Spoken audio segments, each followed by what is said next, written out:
Continuando con nuestra discusión de bienes públicos, entonces en este video vamos a explorar analíticamente la primera pregunta de cuándo sería eficiente la provisión de un bien público. Vayamos entonces a la primera pregunta, la que se pregunta sobre cuándo proveer un bien o no proveerlo es eficiente. Y acá la conclusión que vamos a llegar es que una condición necesaria y también suficiente para que la provisión del bien público sea Pareto eficiente es que la suma de los precios de reserva de los beneficiarios sean superiores al costo de provisión. Es decir, esta condición va a tener en cuenta a todos los posibles beneficiarios y en particular a sus precios de reserva. ¿A qué me refiero con precio de reserva? Vamos a definir al precio de reserva como aquel precio máximo que la persona estaría dispuesta a pagar para poder consumir ese bien público. Es decir, entendemos este precio de reserva como un precio que ya me deja indiferente entre consumir el bien y pagarlo o no consumirlo en absoluto. Fíjense que esta condición es bastante intuitiva. Si consideramos a todos los que van a ser beneficiarios y consideramos todos los precios máximos que estarían dispuestos a pagar, si sumamos a todos esos precios y logramos pagar ese bien, entonces ese bien ya podría ser provisto de manera eficiente. Más precisamente vamos a ver que mejoraría la utilidad de todos con respecto a la situación de que no existiese. La conclusión que vamos a llegar hasta acá es que están dadas entonces las condiciones para que todos estemos mejor si llegamos al arreglo, y lo que faltaría es que las personas se pongan de acuerdo para llevarlo adelante. Vamos a ver ahora una demostración de este primer resultado. Muy bien, entonces vamos a demostrar nuestro primer resultado. Este resultado básicamente es que podría haber una asignación eficiente en el sentido de Pareto si los precios de reserva, la suma de los precios de reserva son mayores al costo de provisión del bien público. Es muy simple de demostrar ese resultado, vamos a hacerlo. Para eso vamos a suponer que tenemos una economía en donde hay dos personas, para simplificar. Esas dos personas, cada una tienen una función de utilidad. Esa función de utilidad, por ejemplo, para la persona 1, va a ser una función que depende de dos cosas. Básicamente, consumo de bien privado y la presencia o no del bien público. Porque recuerden que en este caso, entonces va a depender de dos argumentos esta función. Lo primero va a ser un bien privado, el consumo de un bien privado. Para simplificar, vamos a suponer que el consumo de este bien privado, el precio es 1, para que sea más simple todo. Entonces vamos a pensar que esto lo podemos medir en pesos directamente. Cantidad de pesos que destinamos al bien privado. Y el segundo factor sería la presencia o no del bien público. Entonces, si quieren, le podemos llamar B grande a esta variable. Básicamente, como dijimos, hay dos escenarios posibles: o el bien público existe o no existe. Entonces, para eso lo que podemos hacer es pensar que esta variable toma dos valores. Por ejemplo, uno, si existe el bien público, si básicamente se asignó al bien público, si se asignó el bien público, y 0 si no.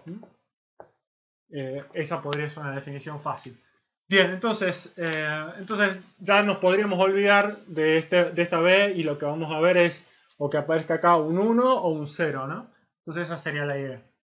Bueno, ¿qué más vamos a necesitar para hacer esta demostración muy simple? Entonces, vamos a pensar, por ejemplo, vamos a llamarle B minúscula, sub 1, por ejemplo, a la cantidad de dinero que pone la persona 1 para que se pague el bien público, ¿no? Y vamos a pensar también que esta persona tiene una riqueza total que le vamos a llamar W1 en pesos. Entonces podríamos pensar que sea el presupuesto total de la persona 1. Entonces la persona 1 va a destinar plata al bien público o lo va a destinar para consumir. Entonces su restricción presupuestaria sería simplemente esta, ¿no? Cantidad de plata destinada al bien público más cantidad de plata destinada al bien privado sería igual a la dotación inicial de pesos que tiene. Lo mismo debería cumplirse para la persona 2. B2 más X2 sería igual a W2. Una última variable que vamos a introducir para esta demostración es, vamos a llamarle R, por ejemplo R1, al precio de reserva de al precio de reserva, vamos a llamarlo así, al precio de reserva por el bien público de la persona 1. Recuerden que llamamos precio de reserva al precio máximo que la persona estaría dispuesta a pagar. Entonces ya estamos en condiciones de hacer nuestra muy sencilla demostración. Esta demostración simple procede de la siguiente manera. Lo primero que vamos a plantear entonces es que ambas personas van a mejorar con la situación de tener el bien público. Si ambas personas están mejor en una economía en donde solamente hay dos personas, eso significa que es una mejora en la eficiencia en el sentido de Pareto, porque ambos están mejor y no se perjudicó a nadie. Entonces, planteemos cómo sería eso. Básicamente lo que estamos diciendo, por ejemplo, es que la persona 1 está mejor en la situación en donde está percibiendo el bien público, que si está mejor significa que tendría mayor utilidad que si no tuviese el bien público. Entonces acá tomaría el valor 0 el bien público. Pero para que esto quede completo deberíamos incluir cuánto le queda disponible para gastar. Digamos, si la persona empecemos por esto, si la persona no está poniendo, no hay bien público, entonces todo su ingreso puede ser consumido.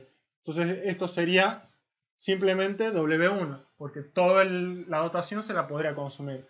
Mientras que en este caso, digamos, básicamente lo que estamos suponiendo es que el bien público se provee con este acuerdo en donde los dos están poniendo plata.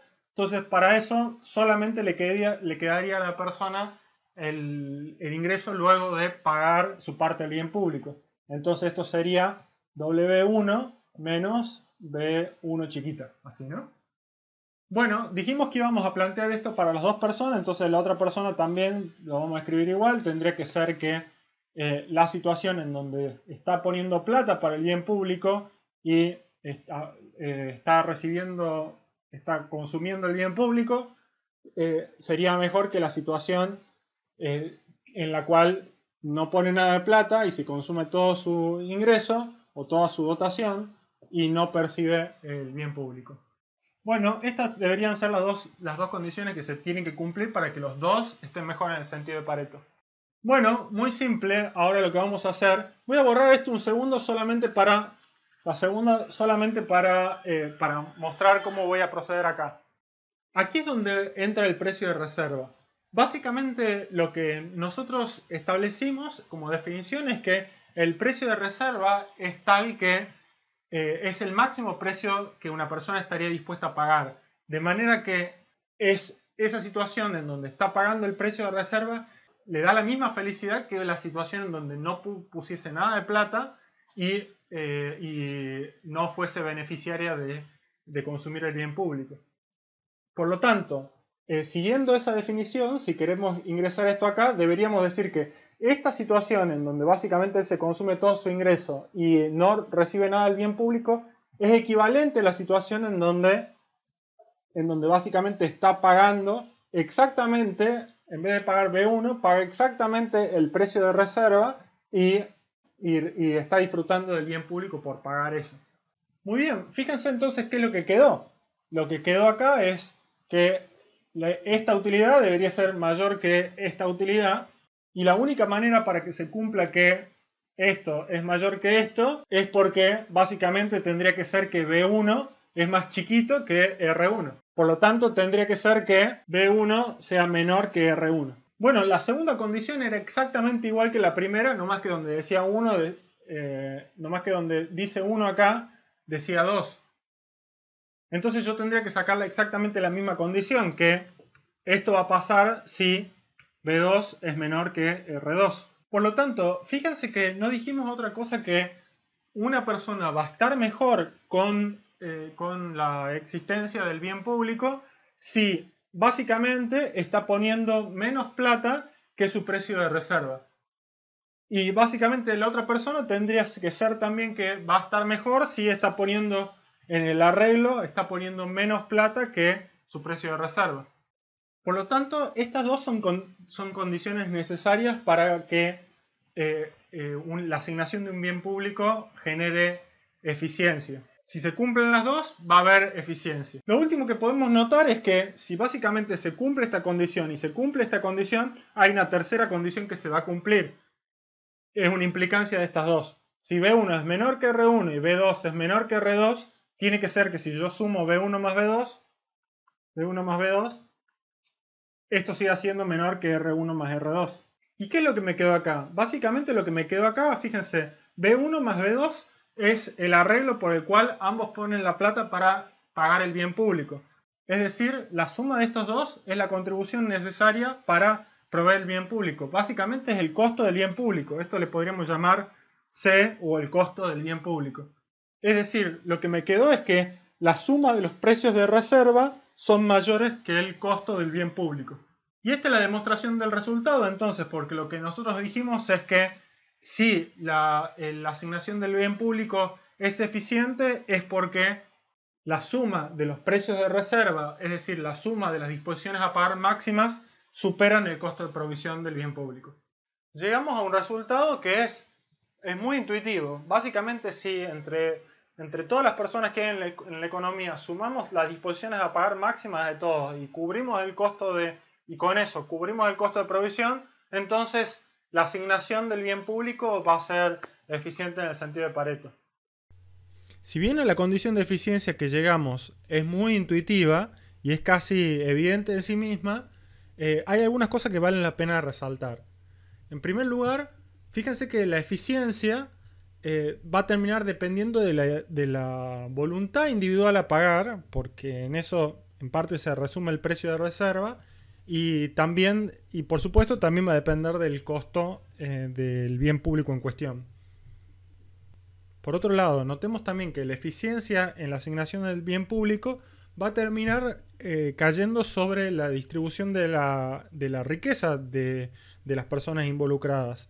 Y esto también es algo novedoso para la teoría que venimos mirando. Para ver ese resultado, pensemos en un escenario, por ejemplo, donde hay una distribución muy desigual de la riqueza, donde hay un grupo pequeño que concentra la mayor parte de la riqueza. En ese escenario, quizás la gente de poca riqueza, que es la mayoría, valore mucho el bien, pero tenga poca disposición a pagar. Mientras que si el grupo que tiene alta concentración de riqueza tiene poca disposición a pagar por el bien porque no lo valora, entonces va a ser ineficiente la asignación del bien en el sentido de Pareto. ¿Por qué va a ser ineficiente en el sentido de Pareto? Porque no podemos obligar al grupo que no quiere pagar a que pague, porque en ese caso estarían peor y no es lo que requiere el criterio de la eficiencia en el sentido de Pareto.